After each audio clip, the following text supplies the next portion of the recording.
Hi friends, எல்லாருக்கும் வணக்கம். Welcome to Vasuki's cooking. இன்னைக்கு நம்மளோட சேனலில் ரொம்ப ஸ்பெஷலான ஒரு ரெசிபி தாங்க பார்க்க போகிறோம். சம்பா மட்டன் உப்புமா. இது சம்பா பிரியாணின்னு கூட சொல்லுவாங்க.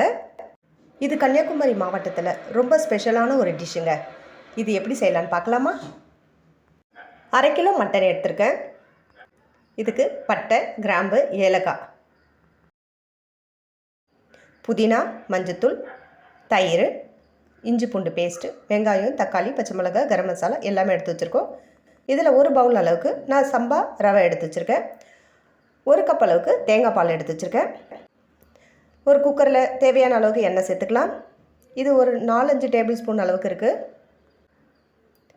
இதில் நம்ம இந்த பட்டை, கிராம்பு, ஏலக்காய் இது எல்லாமே சேர்த்துக்கலாம். இப்போ நம்ம செய்ய போகிறது வந்துட்டு மட்டன் கிரேவி எப்படி பண்ண போகிறோமோ அதே மாதிரி தான் பண்ண போகிறோம். இப்போ நறுக்கி வச்சுருக்கிற வெங்காயம், பச்சை மிளகாய் சேர்த்துக்கலாம். சேர்த்துட்டு நல்லா ப்ரௌன் கலரில் வரணும், அந்த அளவுக்கு நல்லா வதக்கி எடுத்துக்கோங்க.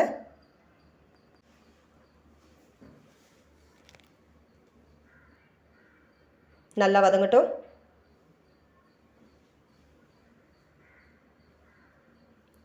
இந்த டிஷ் நீங்கள் ஒரு வாட்டி நீங்கள் வீட்டில் பண்ணி பாருங்கள், சூப்பராக இருக்குங்க. அடிக்கடி நீங்கள் இது மாதிரி பண்ணுவீங்க. எப்போவுமே நம்ம சாதாரணமாக உப்புமா பண்ணுற மாதிரி இல்லாமல் இது மாதிரி வித்தியாசமாக பண்ணோம்னா இன்னும் டேஸ்ட்டாக இருக்கும். தேவையான அளவுக்கு இப்போ உப்பு சேர்த்துருக்கேன் வெங்காயம் வதங்கிறதுக்கு. இப்போ நல்லா வதங்கிடுச்சு. இப்போ இஞ்சி பூண்டு பேஸ்ட்டு சேர்த்துக்கலாம்.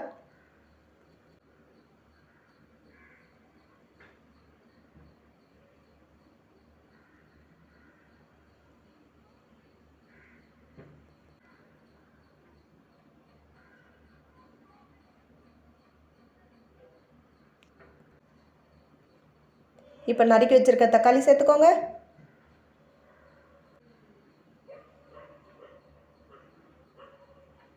இதுவும் நல்லா சாஃப்டாக வர அளவுக்கு வதக்கி எடுத்துக்கலாம்.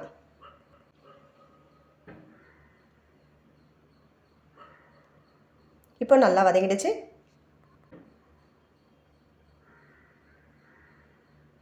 இப்போ புதினாவை சேர்த்துக்கலாம். இதுவும் நல்லா வதங்கட்டும். நம்ம மட்டன் பிரியாணி எப்படி செய்கிறோமோ அது மாதிரி தான் இப்போ நம்ம செய்ய போகிறோம்.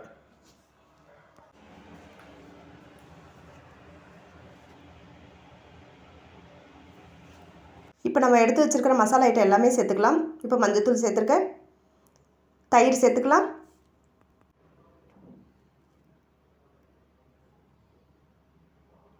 மிளகாத்தூள் நான் 2 ஸ்பூன் மிளகாத்தூள் எடுத்திருக்கேன், 1/2 ஸ்பூன் மல்லித்தூள்,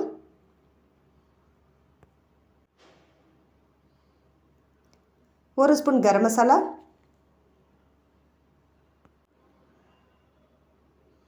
எல்லாமே சேர்த்து நல்லா வதக்கி விட்டுக்கலாம்.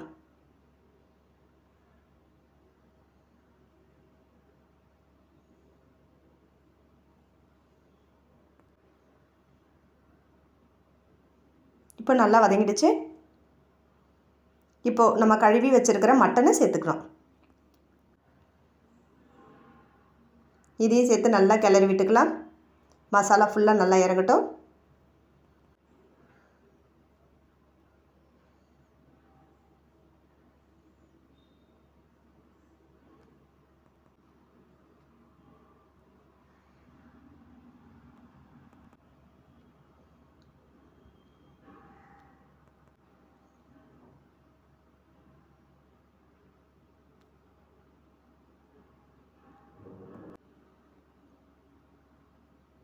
இங்கே பாருங்கள், ஃபுல்லாக தண்ணி ஃபுல்லாக பிரிஞ்சு வருது. இது மாதிரி நல்லா வதக்கி எடுக்கணும்.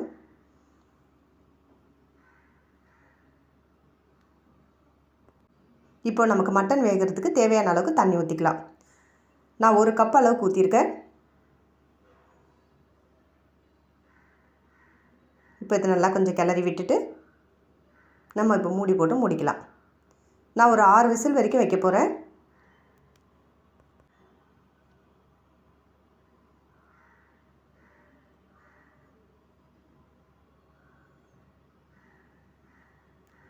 அதான் நல்லா மட்டன் வேகும்.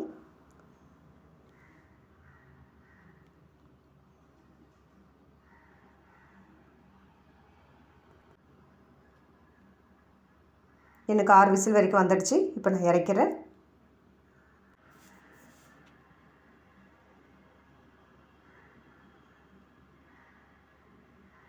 இப்போ ப்ரெஷர் பார்த்துட்டு இப்போ ஓப்பன் பண்ணிக்கலாம்.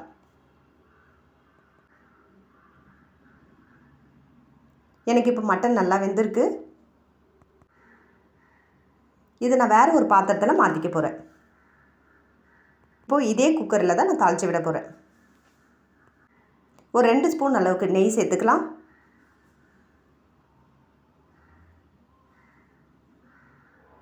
அதில் நான் கொஞ்சமாக முந்திரி பருப்பு சேர்த்துக்கிறேன். உங்களுக்கு தேவைப்பட்டால் நீங்கள் திராட்சையும் சேர்த்துக்கோங்க.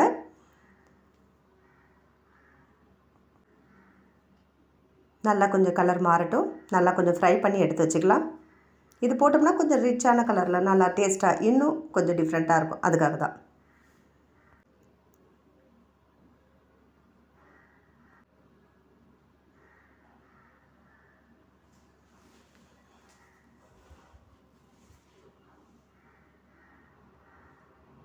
இப்போ நல்லா வறுபட்டுருச்சு. இதை நான் வேறு ஒரு பாத்திரத்தில் மாற்றிக்கிறேன். இப்போ நம்ம மட்டன் கிரேவி எடுத்து வச்சுருக்கோம் இல்லையா, அதில் இருக்கிற தண்ணியை இப்போ நம்ம வடிகட்டி எடுத்து சேர்த்துக்க போகிறோம். எனக்கு இதில் 1 கப் அளவுக்கு வந்திருக்கு. இந்த கப்பில் 1 கப் அளவுக்கு. இப்போ நம்ம 1 கப் அளவுக்கு நம்ம ரவை எடுத்துருக்கோம். அப்போது 2 கப் அளவுக்கு நம்ம தண்ணி சேர்த்துக்கணும். இதில் நான் 1 கப் அளவுக்கு கிரேவி அந்த தண்ணி சேர்த்துருக்கேன். இன்னொரு கப்புக்கு தேங்காய் பால் சேர்த்துருக்கேன். இப்போ 2 கப் ஆகிடுச்சு. இப்போ நம்ம ரவை வேகிறதுக்கு இது கரெக்டான பதமாக இருக்கும். ஏற்கனவே நான் உப்பு சேர்த்துருக்கேன். இப்போ கொஞ்சம் உப்பு சேர்த்துக்கிறேன். உங்களுக்கு தேவை எப்படியோ அது மாதிரி நீங்கள் சேர்த்துக்கோங்க. இது லைட்டாக கொஞ்சம் கொதிக்கட்டும். இப்போ மீதி இருக்கிற அந்த மட்டனையும் இதில் சேர்த்துக்க போகிறோம். இப்போ நல்லா கிளறி விட்டுக்கலாம்.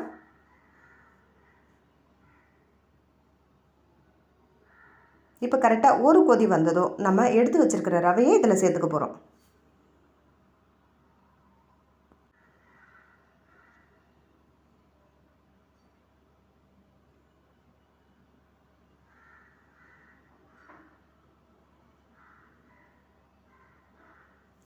இப்போ ரவையை சேர்த்து நல்லா கிளறி விட்டுக்கலாம்.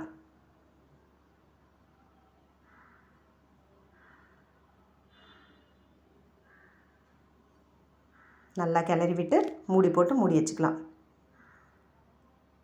மிதமான தீயிலே இருக்கட்டும். ஹை ஸ்பீட் வைக்க வேண்டாம்.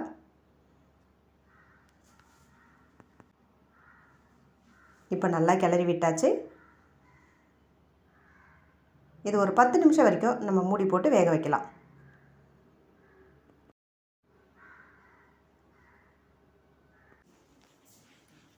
இப்போ 10 நிமிஷம் ஆயாச்சு. இப்போ ஓப்பன் பண்ணி பார்க்கலாம்.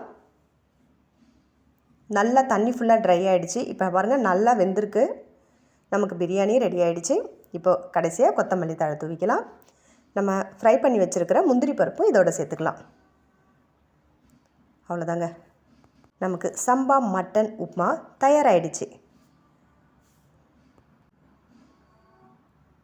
நல்லா கிளறி விட்டுக்கலாம்.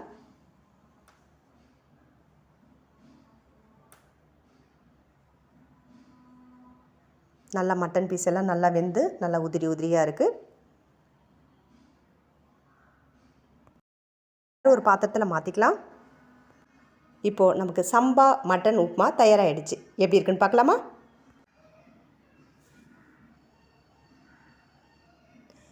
வேறு லெவலில் இருக்குங்க. இதை நான் சொல்கிறத விட நீங்கள் உங்கள் வீட்டில் ட்ரை பண்ணால் சூப்பராக இருக்குங்க. இதுக்கு சைட் டிஷ்ஷாக டீயோடு சாப்பிட்டிங்கன்னா இன்னும் வேறு லெவலில் இருக்கும். இந்த வீடியோ உங்களுக்கு பிடிச்சிருந்தா லைக் பண்ணுங்கள், ஷேர் பண்ணுங்கள், கமெண்ட் பண்ணுங்கள். மறக்காமல் நம்மளோட சேனலை சப்ஸ்கிரைப் பண்ணிவிடுங்க. தேங்க்யூ.